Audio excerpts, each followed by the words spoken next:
എല്ലാം പഠിച്ചു അച്ഛാ, ചോദിച്ചോ. രണ്ടാം ലോക മഹായുദ്ധത്തിന്റെ അനന്തര ഫലങ്ങൾ. അച്ഛാ ആ ചോദ്യം വരില്ലാന്ന് ടീച്ചർ പറഞ്ഞിട്ടുണ്ട്, വേറെ ചോദിക്കി. തെക്ക് പടിഞ്ഞാറൻ മൺസൂണെ പറ്റി വിശദീകരിക്കുക. തെക്ക് പടിഞ്ഞാറൻ മൺസൂൺ തെക്ക് പടിഞ്ഞാറ് നിന്ന് വരുന്നു. തെക്ക് അച്ഛാ ഇതൊക്കെ സിമ്പിൾ അച്ഛാ, കുറച്ച് ടഫായിട്ട് ചോദിക്കി. നാസിസം കൊണ്ട് ഉദ്ദേശിക്കുന്നത് എന്ത്?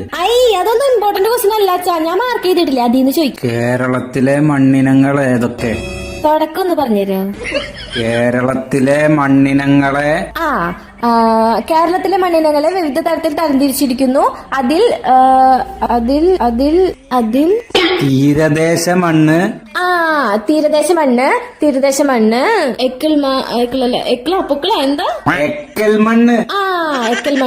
എക്കൽ മണ്ണ് തീരദേശ മണ്ണ്, എക്കൽ മണ്ണ്. പിന്നെ നല്ലൊരു പേരുണ്ടായിരുന്നല്ലോ അച്ഛാ, ലാറ്ററൈറ്റ് മണ്ണ്. ലാറ്ററൈറ്റ് മണ്ണ്. പിന്നെ അയ്യോ ഇപ്പൊ തന്നെ പഠിച്ചോളാം, ഇപ്പൊ കിട്ടും. ചുവന്ന മണ്ണ്.